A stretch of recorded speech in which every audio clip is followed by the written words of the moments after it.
Magandang araw po sa inyo lahat mga ma'am and sir. So ayun po yung gusto kong ah, i-clarify po sa video na to ay yung mga ito po yung Lobe tutorial 2.6 to 2 of 6. Bali,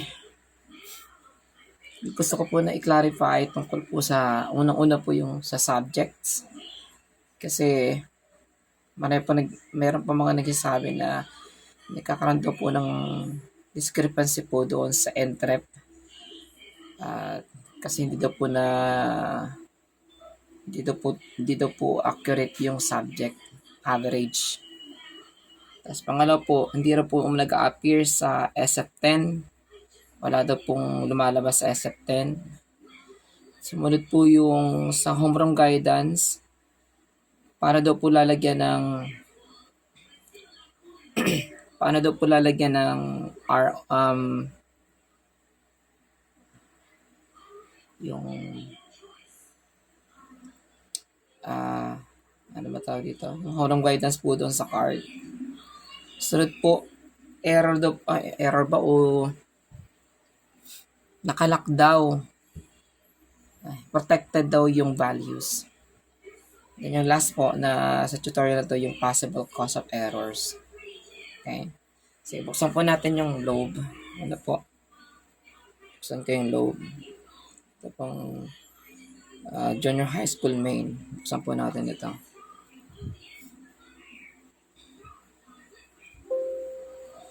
Sensya na po kayo kasi naka-video lang po ako gamit ang phone. Hindi ko sira po kasi yung aking audio ng laptop kaya hindi ko ma-direct po sa laptop yung audio.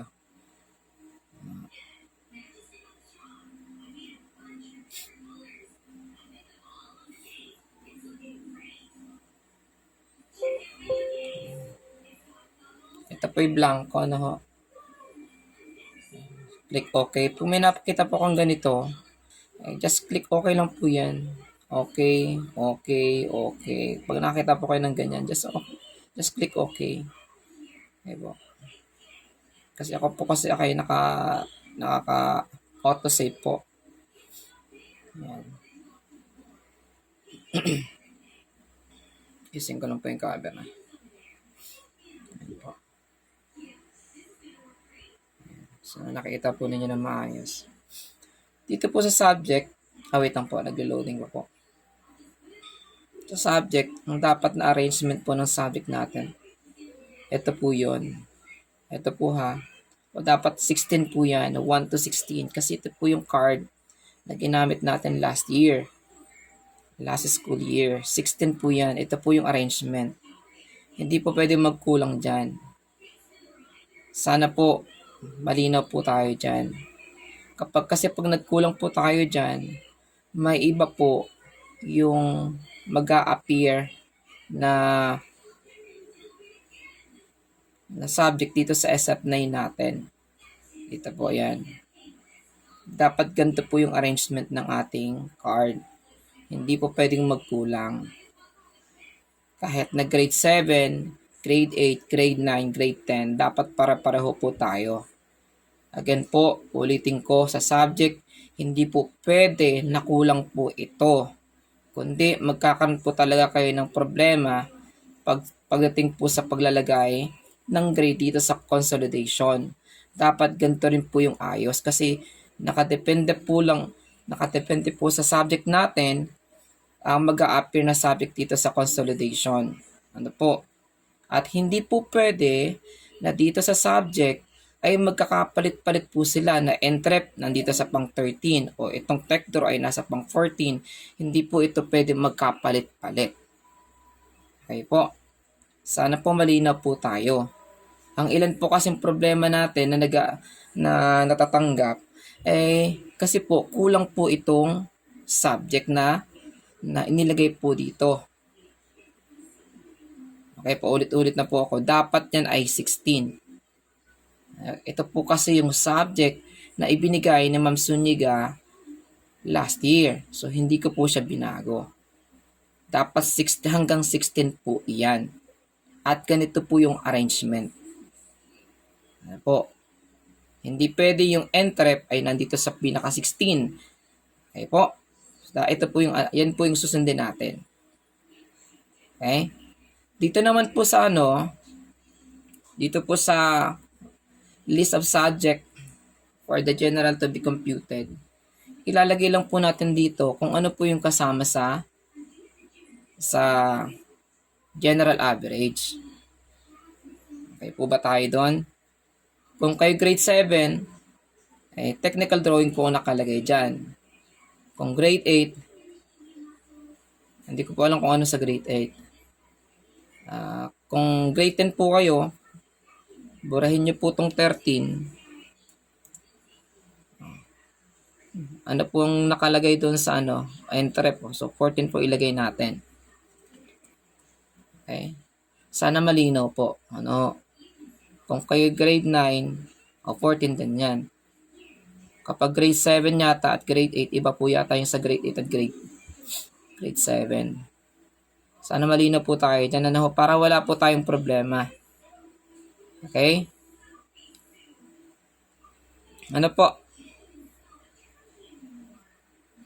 Ang homeroom guidance po kasi, itong homeroom guidance sa number 12, hindi po kasama yan sa kinukompute natin. Dapat dito lang po yung kanyang slot sa letter N. Sana malinaw po, ang homeroom guidance po ay dapat nasa letter N. Okay? Hindi pwede po, balik pa tayo dito sa homeroom guidance, hindi pwedeng ito ay mapaltan. Dapat number 12 lang po ang homeroom guidance kasi po ito ay hindi kasama sa formula. Okay? Sinadya ko po yan para hindi po tayo magkaroon ng problema. Ano po? Na nasa number 12 lang po yan. Okay? Okay. Next naman po. Sana malinaw na po yan. Ano po yung next sa natin, topic natin? Sa SF10, may nagsasabi wala daw pong nagpapakita na data dito pagdating sa SF10. Okay po. Linawin ko lang po dito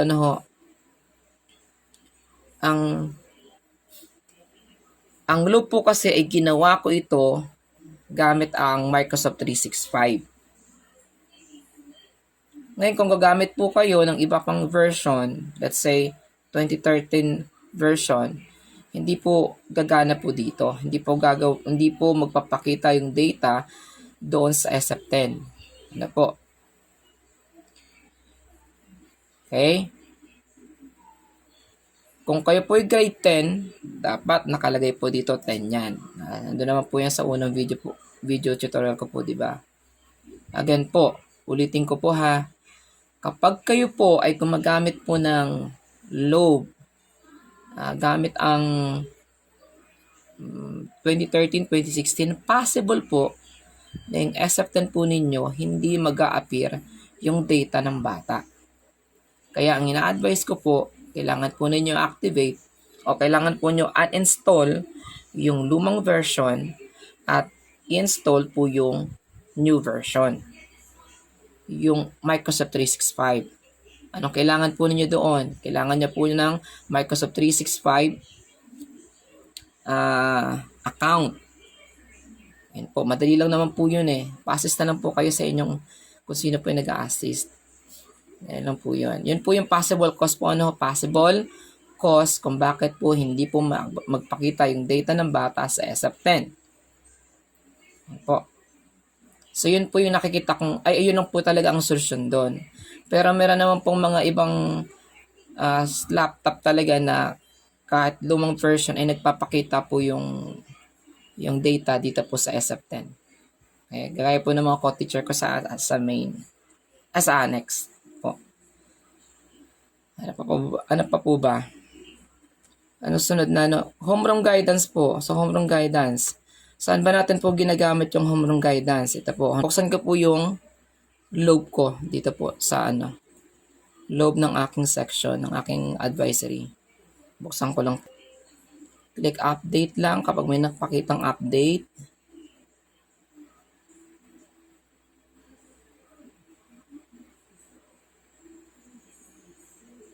Wait lang po.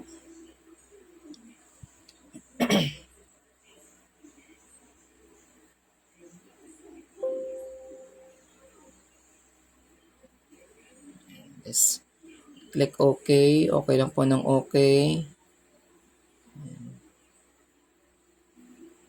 Okay po.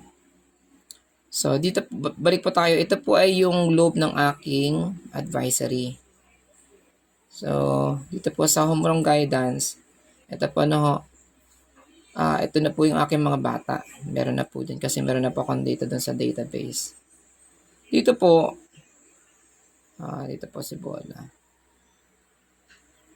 Halimbawa, ito ay 2. Ito po ay 2 din.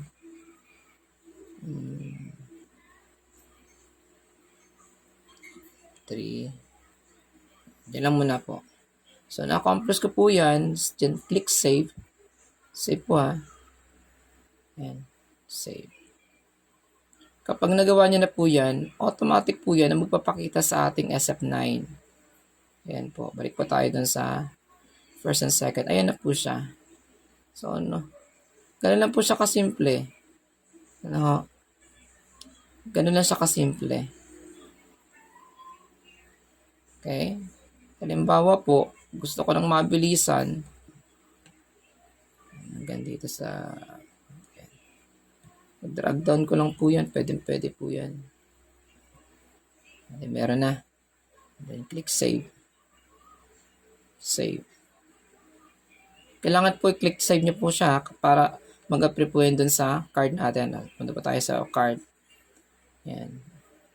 So, ito po ay si Bola. Kung titingnan ko po doon kung magpapalit po ako ng bata. Yan. Punta po tayo sa SF9. So, meron na rin po yan. Ganun lang po kasimple. Nakalimutan ko po doon. Balik po tayo dun sa SF10. Naalala ko sa SF10. Isa pong possible kung bakit hindi po nag-a-appear yung data ng bata dito sa SF10 is either na wala pa pong nakalagay na. Tingnan po natin buburahin ko po itong LRN nitong si Bola. Balik po tayo doon sa SF10. Mawawala po yung data ng bata. So, yan. Teka lang po Sino ba to?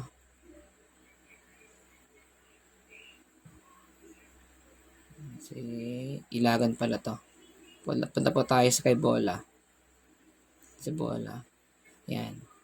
Punta po tayo sa SF10. Diba nagkaroon po ng hashtag NA. Yan po yung mga possible cause. Yung data po nito ay hindi magpapakita. Kasi wala pong LRN. Pero kung may LRN po tayo nakalagay doon sa database, ayan po, magpapakita po tayo. Tingnan nyo si Bola. Pag masampunan nyo yung data ni Bola, andyan po siya. Okay po. Okay po ba? So, yun. Sana nag-gets po ninyo. Okay, balik po tayo doon sa